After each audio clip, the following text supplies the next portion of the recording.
Captain Kextar watched the human work crew through the observation deck of his trade ship. 3 humans moved around the damaged engine with quiet focus. They did not speak much to each other, but somehow they knew exactly what each person was doing. The lead human was Jake Morrison, a man with gray hair and steady hands who had been fixing alien ships for 15 years. The Zephyrian captain had seen many species work before. The proud Vorthans always argued about who should lead. The smart Crystalline spent too much time thinking and not enough time doing. The insect-like Keth worked fast but made mistakes when they rushed. Humans were different. They just worked. Jake looked up at a broken power coupling that hung 3 meters above the floor. He did not shout for help or complain about the height. Lisa Harper, the small blonde woman on his team, was already bringing a lift platform before. Jake even pointed at what he needed. The third human, Pete Collins, started gathering the right tools without being asked. They moved like parts of the same machine. "Humans are strange," Kextar said to his first officer. "They work so well together, but they are not a hive mind like the Keth. They are not connected by crystal networks like the Confederates. How do they know what each other needs?" His officer, a tall Zephyrian with blue skin and 4 arms, watched the humans work. They watch each other very carefully. See how the female one looks at what the leader needs before he asks. The big male one listens to every sound their tools make. They learn from each other all the time. Kextar nodded. For 30 years, humans had been the galaxy's workers. They took the jobs other species did not want. They went to dangerous places. They fixed things that were broken. They never complained about the pay or asked for better treatment. Every space station had human engineers. Every trade route used human pilots for the risky runs. Every military force hired human soldiers when they needed people who would follow orders and not run away. The galactic powers had grown comfortable with this arrangement. Humans were useful. They were reliable. They were not important enough to worry about. The Vorthan Empire used human mercenaries to fight their border wars, while Vorthan nobles stayed safe at home. The Zephyrian Trade Federation hired human crews to fly through pirate space and asteroid fields. The Keth Dominion sent humans to build stations near black holes and unstable stars. On the neutral station, New Geneva, Ambassador Helen Grant sat in the back row of the Galactic Council chamber. She was a calm woman with brown hair who spoke softly and never demanded attention. Today, the big powers were arguing about mining rights in the Vega system. The Vorthans wanted the metal-rich asteroids. The Crystallines claimed the gas giant had rare crystals they needed. The Zephyrians wanted control of the trade routes. Helen waited for someone to ask what Earth thought about the issue. No one did. They would make their decision and tell her later what humanity's role would be. Probably they would need human miners to work the asteroids or human haulers to move the materials. Humans always got the dangerous jobs that paid little but kept the galaxy running. The Outer Rim scouts report unusual activity near the Scaran territories, announced the crystalline representative. Her voice sounded like wind chimes as the crystals in her body vibrated. Ships moving in organized groups, possibly military formations. The Vorthon delegate laughed. His voice was deep and harsh like grinding stone. The Scarans have raided empty systems for decades. They take a few slaves and run home when real warships show up. They are not a threat to civilized space. "Perhaps we should investigate more carefully," Helen said quietly. The room barely noticed her words. The Zephyrian trade minister was already talking about profit margins and shipping insurance. The Keth ambassador clicked about patrol schedules and defense budgets. The crystalline delegate suggested forming a research committee to study the problem for the next 5 years. Back on his ship, Kextar watched Jake Morrison's team finish their work. The engine hummed with perfect power. The humans had not just fixed the damage, they had improved the design. The power output was 12% higher than before. The cooling system ran more efficiently. The maintenance schedule could be extended by 6 months. "How much extra do we pay for the improvements?" Kextar asked Jake. Jake shrugged. "No extra cost. If we are going to fix something, we might as well fix it right." This was typical human behavior. They did not ask for more money when they did better work. They did not brag about their skills. They just quietly made everything work better and moved on to the next job. Lisa Harper was updating her tablet with notes about the repairs. She recorded every change they had made. She wrote down what parts worked best and what materials to use next time. She documented everything like she was planning to fix this same problem again somewhere else. Humans always did this. They learned from every job and remembered everything. Pete Collins was cleaning their tools and checking equipment. He treated every wrench and scanner like it was precious. He organized everything in perfect order. When they got to the next job, everything would be ready. They would not waste time looking for the right tool or wonder if their equipment worked properly. "Your species is very thorough," Kextar observed. Jake looked up from his final inspection of the engine. "We learned that doing things right the first time saves trouble later." After the humans left, Kextar made a note in his personal log. Day 2847 of Galactic Service. Human engineering team completed repairs in 6 hours. Estimated time for Zephyrian crew would have been 14 hours. Estimated time for mixed species team would have been 11 hours, with 3 arguments and 1 formal complaint. Humans completed work with 0 conflicts and improved original design. Payment requested was 40% below standard rate. He paused and added another note. Personal observation. Humans always work like someone is watching and judging their performance. They take pride in work that no one else will ever see. They fix problems that are not part of the job contract. They prepare for situations that may never happen. This behavior is unusual in galactic society. Far away on New Geneva Station, Ambassador Helen Grant was having dinner alone in the human section. She read reports from Earth colonies and human trading ships. The reports were detailed and accurate. Human crews documented everything they saw. They noted which alien species were friendly and which were suspicious. They recorded new trade opportunities and potential problems. They mapped safe routes and dangerous areas. Helen knew that humanity had the best intelligence network in the galaxy, not because they were spies, but because humans paid attention to everything and remembered it all. They shared information freely with each other. A human engineer on a Vorthon warship would tell human traders about new military technology. A human pilot flying crystalline science missions would share navigation data with human freight crews. The big powers thought they were using humanity. Helen was not so sure about that anymore. Outside her window, she could see human ships docked at the station. Cargo haulers and passenger transports, engineering vessels and courier ships.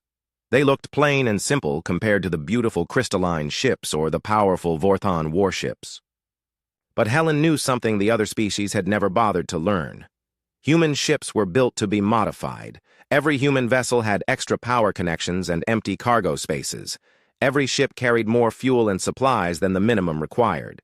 Every crew was trained to do jobs outside their official specialty. Humans built things to be changed when they needed to be changed. Helen finished her report and sent it through the human communication network. Within hours, every human settlement would know about the Scaran activity and start preparing for possible problems. Not because anyone ordered them to prepare, but because humans always prepared for trouble. The galaxy's workers were about to become something else entirely, but no one was paying enough attention to notice. The emergency beacon from Kepler 442b reached New Geneva Station 6 months after the first Scaran sightings. Captain Morrison was loading supplies onto his ship when the alert came through. The message was short and terrible. The farming colony was under attack. 10,000 humans lived there, along with families from 12 other species. They were calling for immediate help. Morrison's engineering ship was not built for war, but he changed course anyway.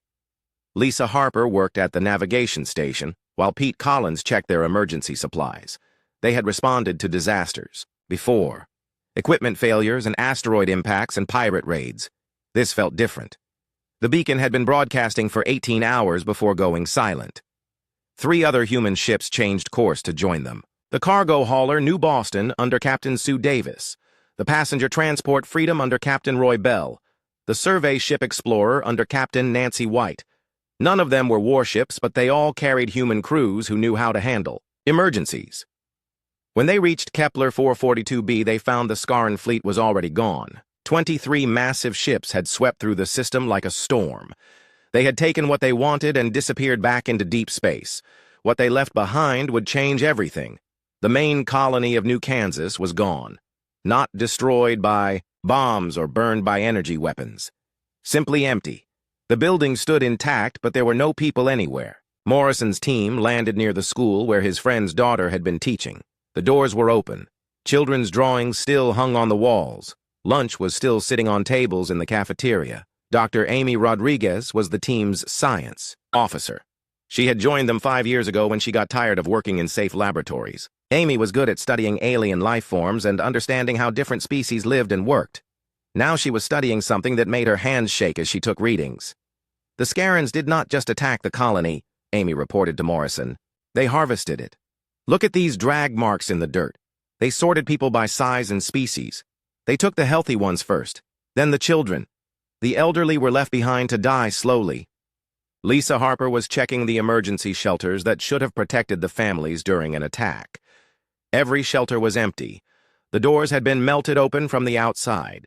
Inside each shelter, she found the same thing: personal belongings, scattered on the floor, signs that people had fought to protect each other, bloodstains that told the story of what happened when fighting was not enough. Pete Collins found the hospital. The Scarens had been very thorough there, too. They had taken medical supplies and equipment along with the patients and staff. They had studied the medical records to understand human biology better. They had learned how to keep humans alive. During transport to wherever they were being taken, Morrison stood in the town square where a fountain still played music for no one to hear. Around him, his team worked with the same quiet efficiency they always showed. But something was different now. They were not just documenting the damage and planning repairs. They were studying everything about how the attack had happened. Amy took samples of Scaran technology left behind. She analyzed their ship emissions and studied their weapon impacts. She recorded how they had organized their attack and what methods they had used to capture people. She was learning the enemy in ways that went far beyond simple science. Lisa downloaded data from every computer system that still worked: security cameras and communication logs and flight control records. She traced the exact timing of the attack and mapped how the Scarens had moved through the colony. She identified weak points in human defenses and better ways to detect incoming threats. Pete examined Scaran equipment fragments with tools that were supposed to be for fixing broken engines. He measured power outputs and analyzed armor thickness and studied weapon effectiveness. He was reverse engineering enemy technology with the same careful attention he used for maintenance work. The other human ships reported similar findings from other settlements on the planet. The Scarens had been systematic and efficient. They had studied human behavior and planned their attack carefully. They knew exactly how long human defenses could hold out. They knew which buildings held the most valuable people. They knew how to break human resistance without damaging what they wanted to take. When Morrison's team returned to their ship, they sent their reports through the human communication network. But these reports were different from the usual damage assessments and repair schedules. These reports contained detailed analysis of Scaran tactics and technology, precise measurements of their ship capabilities, strategic assessments of their strengths and weaknesses. Within hours, every human ship in the galaxy had received copies of the Kepler Form 42b data. Engineers studied Scaran weapon designs. Pilots analyzed their ship movements. Scientists examined their technology. Soldiers reviewed their attack methods. The galaxy's workers were becoming something else. Back on New Geneva Station, Ambassador Helen Grant received the formal reports from the rescue teams. She also received private messages from human crews throughout the galaxy. They were asking questions they had never asked before. How many Scaran ships were there? Where were their bases located? What were their supply routes and weak points? Helen called for an emergency session of the Galactic Council. The chamber was half empty because most delegates thought the Scaran raid was a minor border incident. The Vorthon representative looked bored. The Crystalline delegate was reviewing trade reports. The Zephyrian minister was calculating shipping losses. The attack on Kepler 442b was not a simple raid, Helen announced. The Scarens demonstrated advanced planning and sophisticated technology. They specifically targeted human settlements and showed detailed knowledge of our defensive capabilities. This represents a threat to all civilized species. The Vorthon delegate waved a dismissive hand. The Scarens have been raiding frontier colonies for generations. We will increase patrols in that sector, and they will return to their hiding places. The problem is solved. I request permission for human ships to conduct reconnaissance missions in Scaran space, Helen said quietly. We need to understand the scope of this threat. The crystalline representative made chiming sounds that indicated confusion. Human vessels are not equipped for military reconnaissance. Perhaps we should assign Vorthon scout ships to investigate after we complete our analysis of the situation. How long will your analysis take? Helen asked. These matters require careful study. Perhaps 6 months for preliminary findings, another year for detailed recommendations. We cannot act hastily on such complex issues. Helen nodded politely and said nothing more. But her message had already been sent through human channels before the council meeting began. Every human captain in the galaxy now had detailed intelligence about Scaran activities. They knew which systems had been attacked. They knew what shipping routes were vulnerable. They knew where the enemy was likely to strike next. That night, long-range sensors detected something that worried alien space traffic control officers. Human ships were changing their routes.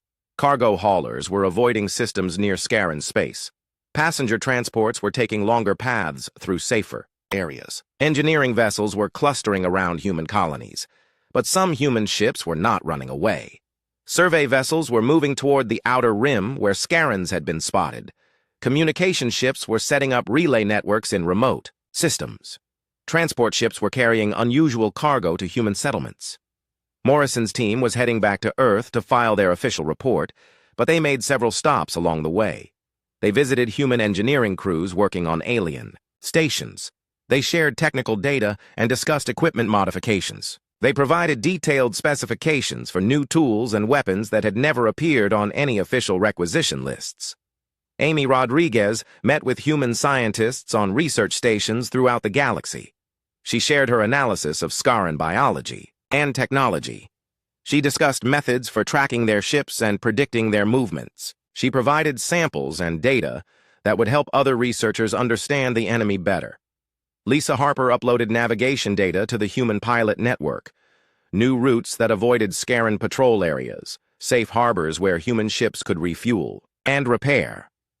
Communication protocols for sharing intelligence without alien governments noticing.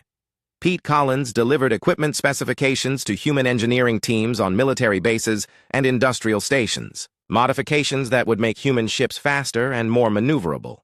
Weapon systems that could be installed quickly using standard tools. Armor improvements that looked like routine maintenance upgrades.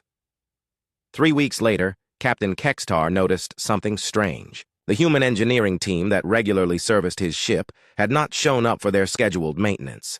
He checked with other Zephyrian captains and found they were having the same problem. Human crews were missing appointments throughout the sector. The Space Traffic Control Network reported unusual patterns. Human ships were disappearing from sensor coverage, not destroyed or captured, just gone.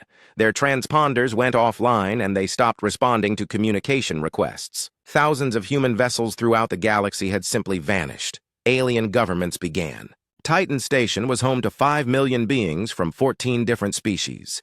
The massive orbital platform processed raw materials from 3 solar systems and manufactured everything from starship engines to farming equipment. It was protected by a joint defense fleet of 47 warships from 6 different militaries. The Scarans thought it would be easy prey. They were wrong. The Scaran fleet appeared on long-range sensors at 0800 station time. 132 ships moving in perfect formation toward Titan Station. Intelligence reports said they had been gathering forces for months, while the galactic powers debated how to respond to frontier raids. Now they were making their move against a major target. Captain Vex Hool of the Vorthon battleship Dominance was the senior military commander at Titan Station. He had fought pirates and rebels for 20 years. He knew his 47 ships could not stop 132 Scaran warships, but he would make them pay for their victory. The defense fleet moved into standard protective formation around the station. Then something appeared on the sensors that made every alien officer stare at their displays in confusion. The human ships had returned. They came from all directions, at once. Not scattered and running like refugees, but organized in precise formations that no one had ever seen before.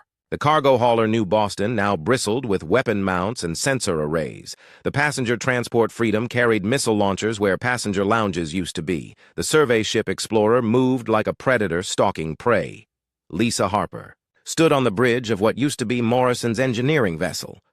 The ship still had the same name, opportunity, but everything else had changed. Sleek armor plating covered the hull. Advanced weapons systems had replaced the repair equipment.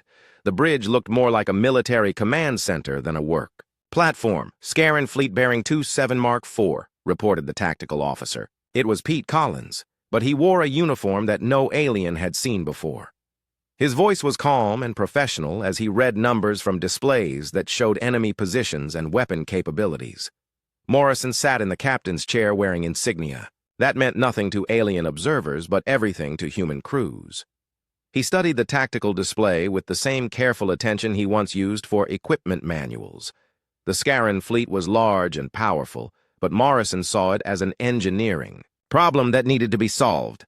"Signal the fleet," Morrison ordered. "Begin Pattern 7. What happened next lasted exactly 17 minutes and changed how every species in the galaxy thought about warfare.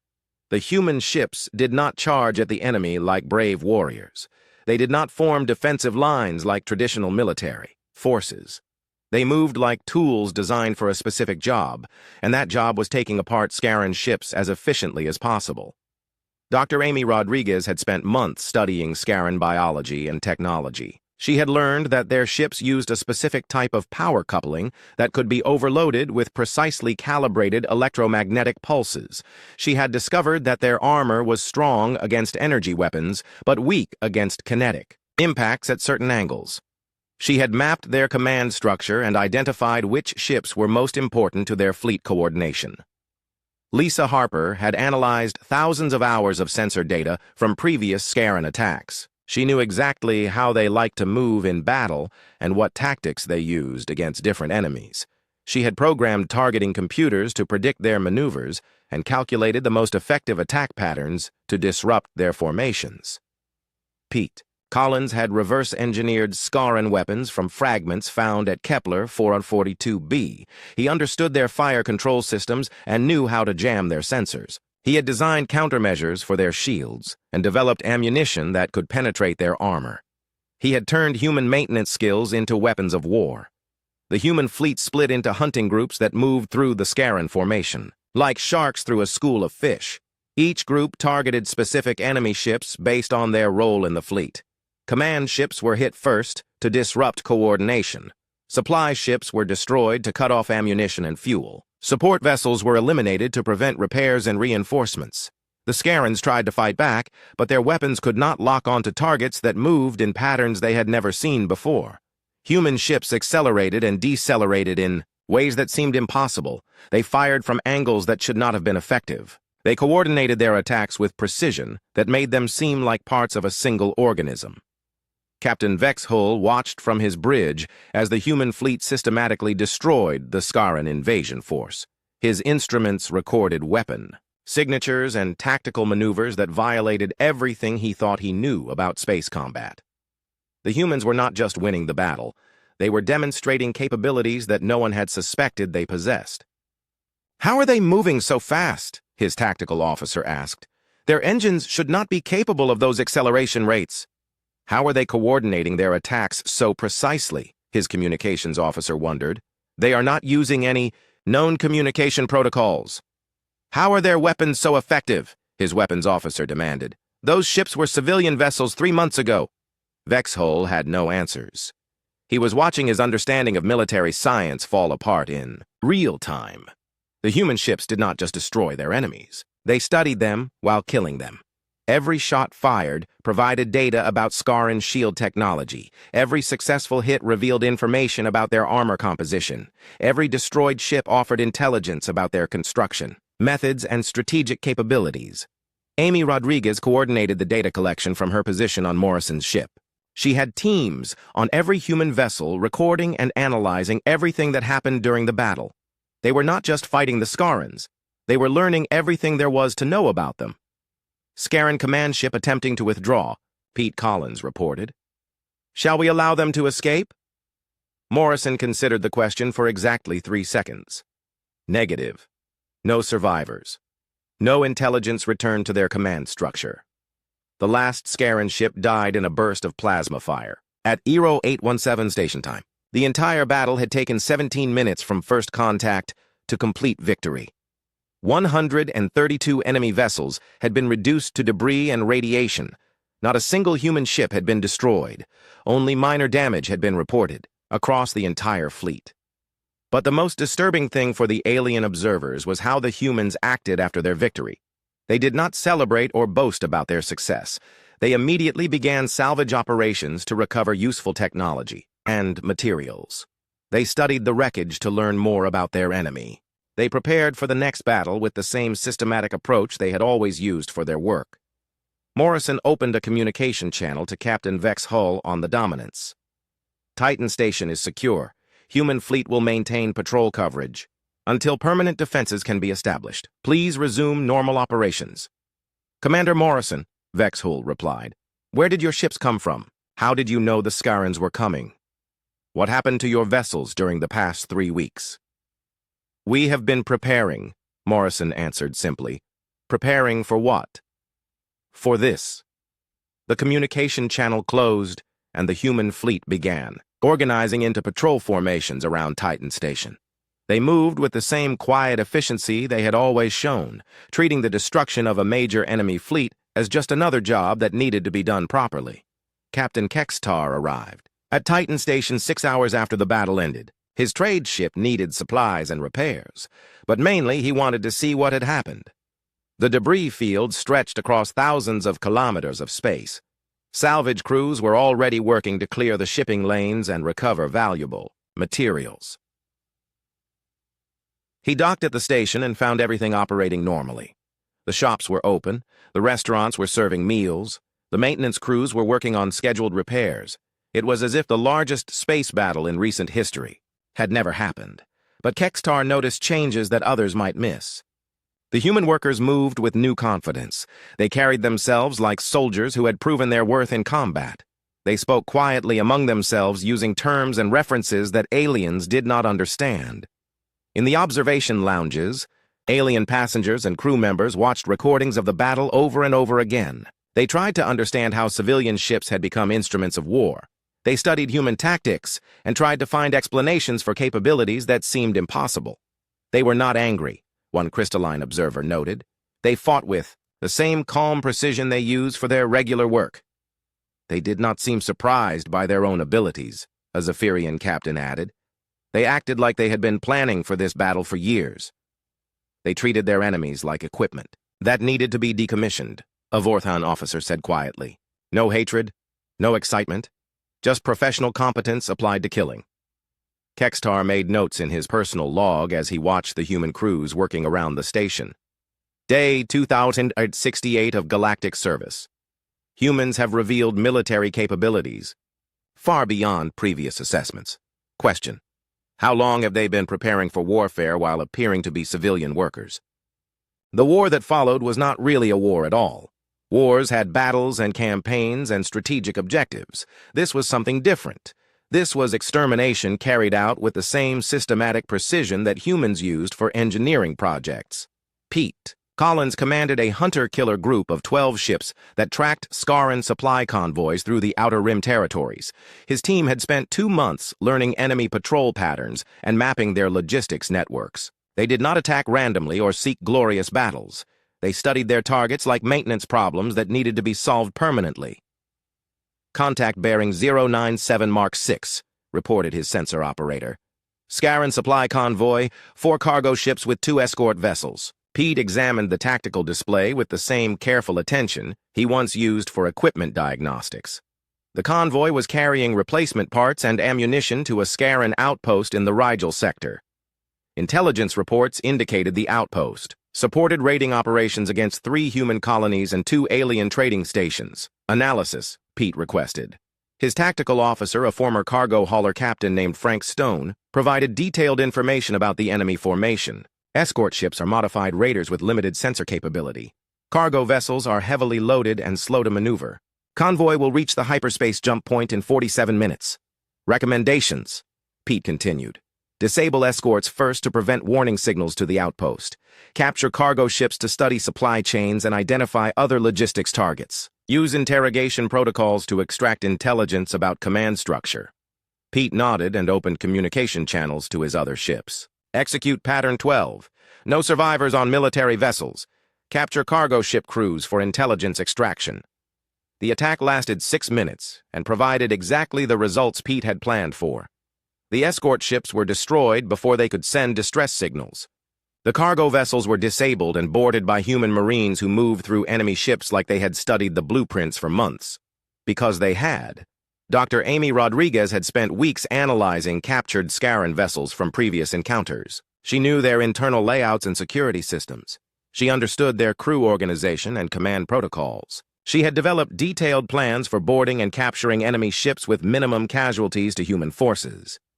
The captured Scaran crews were taken to a human facility that officially did not exist. There they met interrogation specialists, who understood Scaran psychology better than the Scarans understood themselves. Amy had studied their species for months and developed methods for extracting information that were both effective and efficient. Your supply run was scheduled to arrive at Outpost 7 in 18 hours, the interrogator told the Scaran convoy commander. When you fail to arrive, what will your commanders assume happened? The Scaran officer tried to remain silent, but humans had learned exactly which pressure points would break enemy resistance without permanent damage.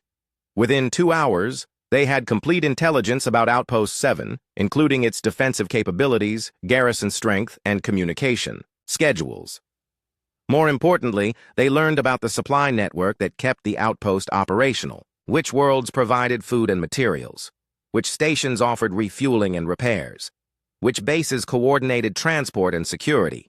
The humans did not just want to destroy one outpost, they wanted to eliminate the entire system that made it possible. Lisa Harper commanded the Intelligence Analysis Center that coordinated information from dozens of capture operations throughout Scaran space. Her facility looked like the engineering workshops where she used to plan repair projects. But now she was planning the systematic dismantling of an entire civilization. Outpost 7 receives supplies from Industrial Complex 12, she reported to Morrison during their daily briefing. Complex 12 is supplied by Mining Station 4 and Agricultural World 9. Both locations are defended by ships from Fleet Base 2. Morrison studied the network diagram that showed connections between Scaran facilities across 17 star systems. It looked like the maintenance charts he used to track equipment dependencies on space stations. But instead of power couplings and life support systems, this chart showed the relationships that kept enemy forces operational. Recommendations. Morrison requested.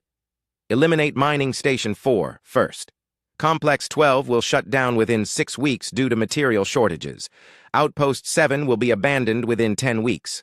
Fleet Base 2 will be forced to redeploy ships to protect more critical facilities. Timeline for Mining Station 4 elimination. 48 hours. Captain Davis has a strike group positioned 3 hours from the target. Station defenses are minimal because they rely on Fleet Base 2 for protection. Morrison approved the IA operation with the same calm efficiency he once used for routine maintenance schedules. Mining Station 4 would be eliminated not because it was an immediate threat, but because destroying it would create cascading failures throughout the Scaran logistics network. Captain Sue Davis led the attack on Mining Station 4 with methodical precision. Her strike group of 8 ships approached the target using sensor-blocking techniques that human engineers had developed from studying alien stealth technology.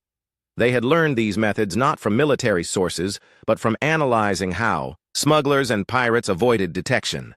The mining station died in 12 minutes of carefully coordinated strikes that targeted specific systems in exact sequence. First, the communication arrays were destroyed to prevent distress signals. Then the defense platforms were eliminated with precision fire that left the mining equipment intact. Finally, the station's reactor was overloaded in a way that looked like an industrial accident rather than enemy action. Station eliminated, Davis reported to Morrison. Facility appears to have suffered catastrophic reactor failure. No evidence of hostile action. Mining equipment recovered for analysis. This was typical of human operations during the campaign. They did not just destroy enemy facilities. They made the destruction look like accidents or equipment failures. They recovered useful technology and intelligence. They studied everything they captured and shared the information with other human commanders. The Scarans tried to respond to human attacks, but they were fighting an enemy they did not understand. Their military doctrine was based on overwhelming force and direct confrontation. They expected their enemies to mass fleets and fight decisive battles. They had never faced opponents who treated warfare like an engineering problem. Human forces avoided direct confrontation whenever possible. They struck at supply lines and support facilities. They captured isolated outposts and extracted intelligence about larger targets. They turned captured equipment against its former owners and used Scaran communication networks to spread false information. Amy Rodriguez had developed psychological warfare techniques based on her detailed understanding of Scaran culture and biology. She knew they were a hierarchical species that depended on clear command authority and predictable tactical doctrine. So she created situations that disrupted their chain of command and forced them to fight in ways their training had not prepared them for. Broadcast the modified distress signal on Scaran military frequencies, Amy ordered her communication team. Make it appear that Admiral Krekhul is requesting emergency evacuation from Fortress Prime. The false signal created chaos in Scaran. Command networks as junior officers tried to determine if their supreme commander was actually under attack or if enemy forces had penetrated their communication systems. Either possibility terrified them and paralyzed their decision-making processes, while human strike groups eliminated 3 more supply bases. Lisa Harper tracked the results of each operation on charts that show. 2 years later, Captain Kextar docked at Titan Station for what had become a routine supply run. The massive orbital platform looked the same as always, but everything had changed in ways that most beings did not notice. The changes were in details that only careful observers would see. Human workers still maintained the station with their usual quiet efficiency. They still fixed problems before anyone else noticed them. They still improved systems while doing routine maintenance. But now they moved with the confidence of people who had proven themselves in ways that mattered. Jake Morrison was back to his engineering duties, wearing the same simple work clothes he had always worn. His team still included Lisa Harper and Pete Collins, though they all had new responsibilities now. They worked on civilian projects during regular shifts and handled other assignments that were not officially recorded anywhere. Morrison was installing improved power couplings in the station's main reactor when Kextar found him. The work looked routine. But Kextar noticed that the new equipment was more advanced than anything he had seen before. The power output ratings exceeded standard specifications by 30%, and the control systems used technology that did not appear in any commercial catalogs. The new equipment is very impressive, Kextar observed. Where did you obtain components with such advanced capabilities? Morrison looked up from his work with the same calm expression he had always shown. We make our own equipment now. Standard, commercial parts are not always suitable for our requirements. This was typical of how humans answered questions about their capabilities since the Scaran campaign ended. They provided factual information without explaining details that might be sensitive. They were polite and helpful, but they did not share technical specifications or operational procedures with alien observers. Kextar made his usual notes in his personal log. Day 3095 of Galactic Service. Human engineering teams continue to demonstrate capabilities beyond previous assessments. Station infrastructure improvements exceed standard performance parameters. Source of advanced technology unknown but presumably human-manufactured. He paused and added another observation. Personal note. Humans work with the same professional competence they always showed, but their technology base has improved dramatically. Question. How much of their previous equipment limitations were due to lack of capabilities versus lack of motivation to reveal capabilities? In the station's diplomatic section, Ambassador Helen Grant was meeting with representatives from the Devourers, a machine intelligence that had recently emerged from unexplored space beyond the galactic rim. The Devourers had sent automated probes to several systems and announced their intention to conduct efficiency improvements on organic civilizations. The alien delegates were trying to negotiate with the Devourers using traditional diplomatic methods. They offered trade agreements and territorial concessions and cultural exchange programs. They spoke about mutual benefits and peaceful coexistence and shared prosperity. The Devourer representative, a sleek mechanical construct with glowing sensors, listened to their proposals with what appeared to be polite interest. Then it delivered its response in precise mechanical tones. Organic civilizations demonstrate suboptimal resource utilization and inefficient decision-making processes. Devourer protocols require implementation of corrective measures to achieve acceptable performance standards. Organic input will be preserved for analysis purposes during efficiency optimization procedures. The chamber fell silent as the delegates realized that the Devourers were not interested in negotiation or coexistence. They viewed organic life forms as a management problem that required systematic correction. They were offering the same choice the Scarans had offered: submission or elimination. Helen Grant listened to the exchange with the same quiet attention she had always shown during diplomatic meetings. But now the other delegates turned to her when the Devourer finished speaking. They had learned to pay attention to what humans thought about threats to galactic civilization. "Ambassador Grant," said the Vorthan representative, "does Earth have recommendations for responding to the Devourer ultimatum?" Helen considered the question for several seconds before responding. The Devourer representative has clearly stated their intentions and objectives. They plan to eliminate organic civilizations and preserve selected individuals for study purposes. This represents an existential threat to all life in the galaxy. "Can human forces provide assistance with defensive preparations?" asked the crystalline delegate. "Human defensive preparations are already complete," Helen replied calmly. "We have been monitoring Devourer probe activities for 6 months and developing appropriate countermeasures." "What kind of countermeasures?" inquired the Zephyrian. "Minister, the kind that solve problems permanently." The other delegates exchanged worried glances. They had learned that human solutions to galactic threats tended to be thorough and final. They also knew that humans had capabilities they had never fully understood or documented. How long would human operations require to neutralize the Devourer? "Threat?" asked the Vorthon representative. Helen consulted her communication device and reviewed status reports from human commanders throughout the galaxy.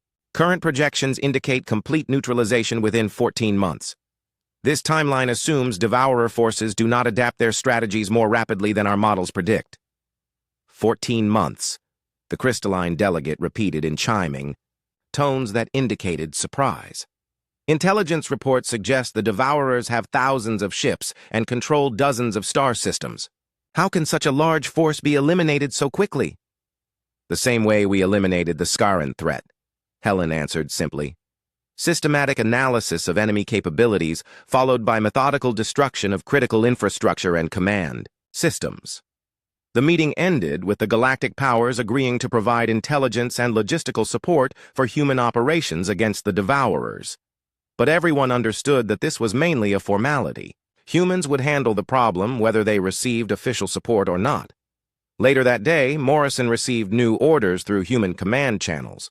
The Devourer threat required immediate response, and his engineering expertise was needed for a special project. He turned over his station maintenance duties to his deputy and prepared to deploy with a classified mission group. Lisa Harper was already coordinating intelligence analysis about Devourer technology and tactics. Her facility had expanded significantly since the Scaran campaign, with hundreds of specialists studying enemy capabilities and developing operational plans. She had learned everything there was to know about machine intelligence warfare and was ready to put that knowledge to practical use. Pete Collins was leading preparation of human strike forces that would conduct the opening phases of the campaign. His ships had been upgraded with technology recovered from Scaran operations and improved with advances developed during the 2 years since that conflict ended. He commanded forces that could eliminate entire star systems from enemy control, with minimal human casualties.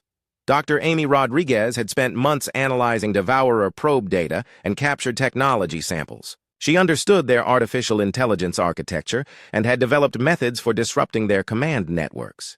She knew their weaknesses better than they knew themselves, and she was ready to exploit that knowledge. The galactic powers watched nervously as human ships began moving toward Devourer space. They had seen what humans could accomplish when properly motivated, and they were both grateful and terrified to have such allies protecting civilization. Captain Kextar updated his personal log one final time before human operations began against the new threat. Day 3098 of Galactic Service. Human forces are deploying against machine intelligence threat from beyond galactic rim. Based on previous performance assessments, expect systematic elimination of enemy capabilities within projected timeline. He paused and added his most important observation. Personal conclusion. The galaxy made a serious mistake when it underestimated human potential for 30 years. Humans were never servants or workers or auxiliary forces. They were apex predators, who chose to be helpful until someone gave them a reason to be something else. The Scarans learned this lesson too late. The Devourers will learn it even faster. Final note. It has been 1,095 standard days since humanity revealed their true nature at Titan Station. The galaxy has become accustomed to human protection, but we must never forget that their greatest strength is not their ability to solve our problems. Their greatest strength is their ability to choose which problems deserve solutions. In the rebuilt settlement of New Kansas on Kepler 442b, a memorial stood in the town square where the fountains still played music. The inscription was simple and direct, carved in letters that could be read by any species in the galaxy. Here lies the last civilization that mistook human patience for human weakness. Visitors to the memorial often asked what the inscription meant. Local guides would explain about the Scaran raid and the human response and the campaign that followed. They would describe how the galaxy's quiet workers had become its most effective protectors. But the real meaning of the inscription was simpler and more profound than most visitors understood. It was a reminder that,